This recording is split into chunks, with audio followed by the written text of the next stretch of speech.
On September 4th through the 23rd, 2016, a major event will occur in the Old City of Jerusalem. It will bring together actors, artists, musicians, and persons in the media from around the world. What on earth are they planning to do in Jerusalem? At an event that ends on September 23rd, leaders from Roman Catholic, Muslim, and Jewish communities will gather for one of the longest interfaith services in history, right there in the Old City of Jerusalem, right there where the Lord Jesus walked, right there where the temples once stood. They will offer worship to a God under the banner of ecumenism. It is there they plan to do away with categories of religion and ignore differences.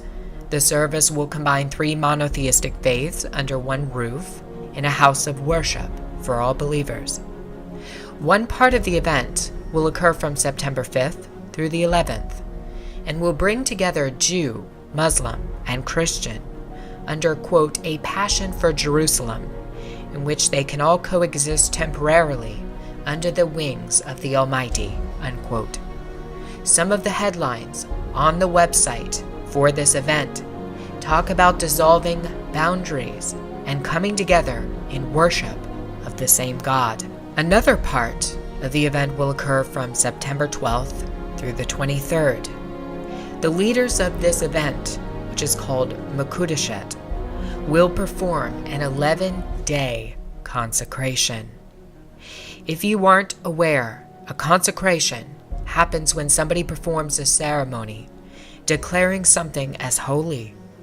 The fact that Muslims, Jews, and Roman Catholics are gathering for a consecration means that they are all declaring their interfaith religion, their new God, to be holy. This is not good and may signal the beginning of the one world religion that Pope Francis has worked so hard to achieve in the year 2016. The Vatican, indeed, is one of the chief proponents of the ecumenical movement around the world and in Israel. For the past 3 years, Pope Francis has worked tirelessly toward a new world religion in which all denominations are brought together as one. If you look at Francis's outreach over the past 3 years, and specifically in 2016, you'll find somebody who has openly condemned evangelical Christianity and the belief that you must have a personal relationship with Jesus. He has openly warned that this belief is dangerous. He has also equated the spread of the gospel under evangelical Christianity to jihadism. In the meantime, he has done quite a bit of outreach to every other religion in the entire world. Why is this happening? The extent of Francis's outreach to other denominations in 2016 alone has been mind-boggling.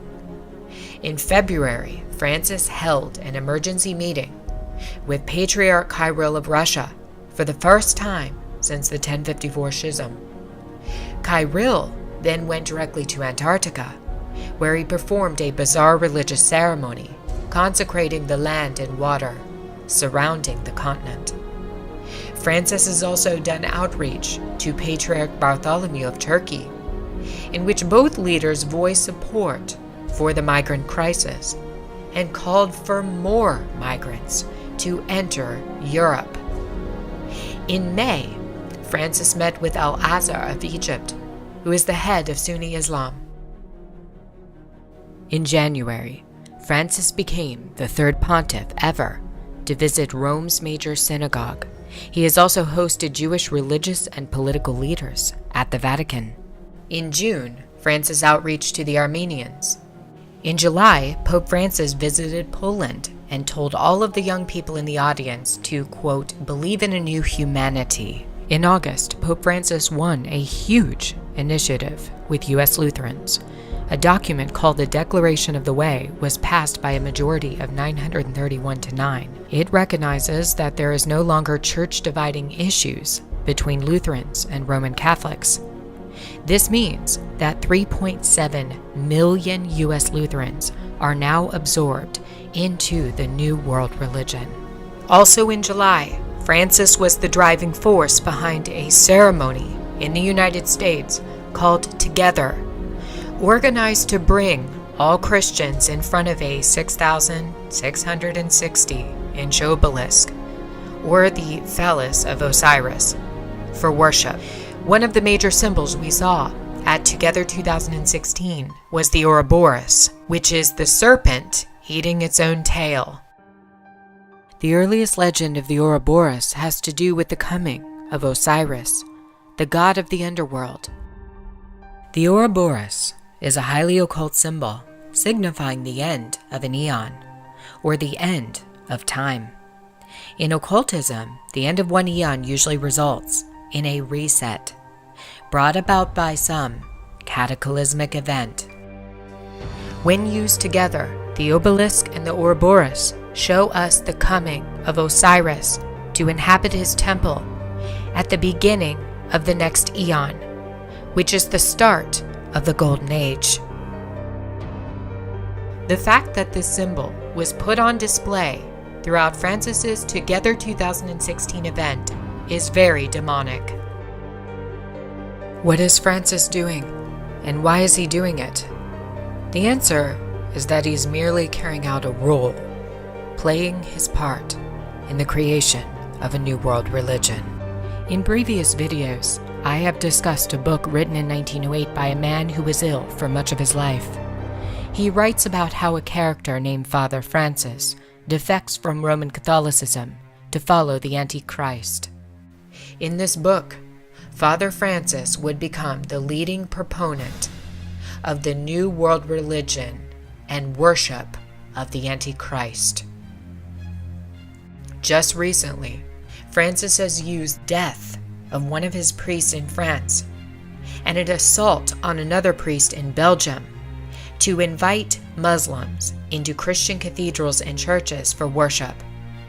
For the past month, throughout Europe, since the attacks on the Catholic clergy, there has been a major drive by Francis to bring together Muslim and Christian, and his efforts are working. He isn't attempting to evangelize these Muslims and to convert them. Instead, he is allowing them to bring worship of Allah into the churches in Europe. It has been prophesied that a religion of the New World Order would be established. It would dissolve boundaries between faiths. All would come together, united, in worship of the false light. There are Luciferians in history who predicted that Christianity and all religions would eventually collapse, making way for the religion of pure Luciferianism. A couple of these individuals was Luciferian and 33rd degree Grand Wizard Albert Pike, as well as Luciferian Helena Blavatsky. She viewed Christianity as a major challenge to the agenda of unveiling a new world religion. Christianity, in her opinion, would have to be done away with in order to unveil the new religion. We also have warnings from a former Jesuit who was murdered in 1999 that a one-world religion was in the making. It was an ecumenical religion that was being set up for all to follow. Malachi Martin told us a secret in an interview with Art Bell before he died. Luciferians had infiltrated the Vatican and were planning to set up a new religion, one they believed would last for 1,000 years. Amongst Luciferian organizations, there is a prophecy that they can invade the citadel, and that's their name for the Vatican. They will have power for 1,000 years. How close are they? Very close. You might remember when Francis came to America last September, we saw a major push toward the full ecumenical agenda. Francis's itinerary started on September 23rd, 2015, one day after he landed in the United States, he had set his sight on finalizing what his predecessor, Pope John XXIII, had set into motion on September 23, 1959. It was on this day John would offer a prayer that would begin the downfall of the Roman Catholic Church. A document would be penned declaring a new outreach to all religions in the world as children of the same God. Without a doubt, Vatican II is remembered as Catholicism's greatest push toward the New World Religion. Vatican II would change everything about the actions of all future popes. It was now about piecing together a new religion, one that would be ready, waiting for the coming of the capstone. Pope Francis is truly preparing that new faith right now for all in the world to become a part of.